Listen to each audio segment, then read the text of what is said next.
Subscribe to our YouTube channel and press the bell icon to get the latest updates.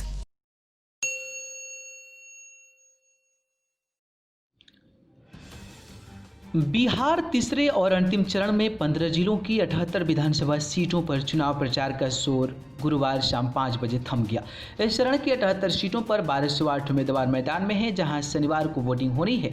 इस चरण में मुस्लिम बहुल सीमांचल तो यादव बहुल कोसी और ब्राह्मण बहुल मिथिलांचल की सीटों पर मतदान होना है। बिहार की सत्ता का फैसला इसी तीसरे और आखिरी चरण में होने वाला है, जहाँ एनडीए के सामने अपने अगड़े वोट बैंक को साझे रखने की प्रतिष्ठा दांव पर है, तो महागठबंधन के सामने अपने कोर वोट बैंक यादव और मुस्लिम को अपने साथ मजबूती से जोड़े रखने की चुनौती भी है, क्योंकि असदुद्दीन ओवैसी से लेकर पप्पू यादव तक की नज़र इन्हीं दोनों समुदाय के वोटर पर है। वहीं एलजेपी प्रमुख चिराग पासवान ने भी इस फेज में अच्छे खासे बीजेपी के बागी नेताओं को मैदान में उतारा है। सीमांचल के 4 जिलों में 24 विधानसभा सीटें आती हैं, जहां मुस्लिम मतदाता अहम भूमिका में हैं। इन 4 जिलों में तो देखें तो किशनगंज में करीब 70%, अररिया में 42%, कटिहार में 43% और पूर्णिया में 38% मुसलमान शामिल हैं।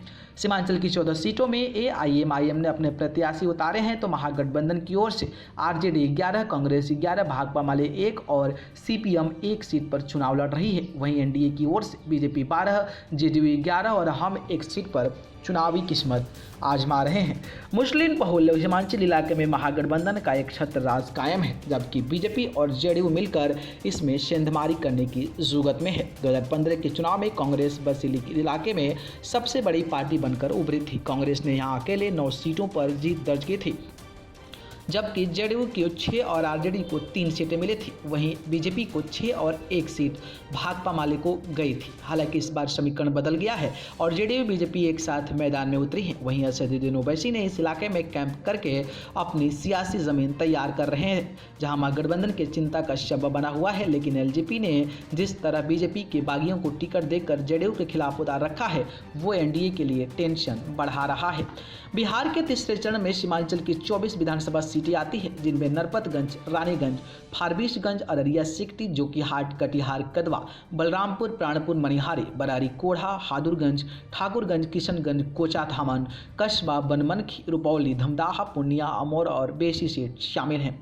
बिहार की कोसी इलाका तकरीबन हर साल बाढ़ से तबाही का दंश झेलता है। इस तबाही पर राजनीतिक दल अपनी सियासी फसलें भी काटते रहे हैं, लेकिन यहाँ की स्थिति जस की तस बनी हुई है। कोसी इलाके में न तो बाढ़ की तबाही रुक रही है और न ही यहाँ के लोगों का पलायन रुकने का नाम ले रहा है। कोरोना काल में सबसे ज़्यादा श्रमिक मजदूर यहीं वापस लौटे हैं, जो इस बार बिहार के चुनाव में अहम भूमिका अदा करने वाले हैं। यादव बहुल माने जाने वाले कोसी इलाकों की राजनीति जमीन जेडीयू और आरजेडी के लिए काफ़ी उपजाऊ रही है, जबकि बीजेपी के लिए आज भी बंजर बनी हुई है।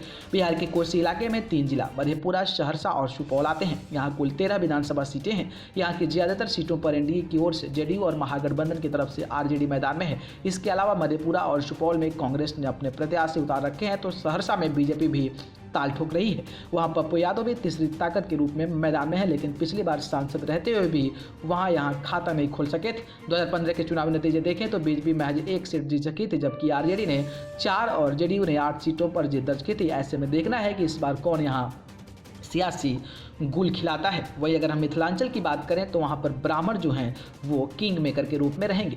बिहार के तीसरे चरण में मिथिलांचल के सीतामढ़ी, मधुबनी, दरभंगा, मुजफ्फरपुर और समस्तीपुर जिले की विधानसभा सीटों पर शनिवार को वोट डाले जाएंगे। यहाँ मैथिली ब्राह्मण 25 से 35% के बीच हैं। इसके अलावा यहाँ मुस्लिम और यादव मतदाता भी काफ़ी अच्छी संख्या में हैं, जो यहाँ की जीत हार में अहम भूमिका अदा करते हैं। इसके अलावा पश्चिमी चंपारण, पूर्वी चंपारण जिले के साथ वैशाली की 2 विधानसभा सीटों पर भी चुनाव होने जा रहा है, जो तिरहुत के क्षेत्र में आता है। चंपारण का इलाका बीजेपी का मजबूत गढ़ माना जा रहा है, जहां पर इस बार उसकी लड़ाई सीधे कांग्रेस से है। वहीं मिथिलांचल में आरजेडी बनाम जेडीयू के बीच मुकाबला होता नजर आ रहा है। यहां मुस्लिम और यादव वोटों के सहारे आरजेडी चुनाव मैदान में है, तो कांग्रेस ब्राह्मण और मुस्लिम समीकरण के जरिए जीत का परचम लहराना चाहती है। वहीं जेडीयू और बीजेपी के साथ साथ वीआईपी पार्टी के प्रत्याशी भी मैदान में है। यहाँ मल्लाह समुदाय का भी वोटर है। ऐसे में एनडीए अगड़ों के साथ पिछड़ा वोटर के लिए जरिए जो है महागठबंधन को मात देना चाहती है। ऐसे में देखना होगा कि मिथिलांचल के इलाके में कौन किस पर भारी पड़ता है। न्यूज़ रूम से न्यूज़ लाइव की रिपोर्ट।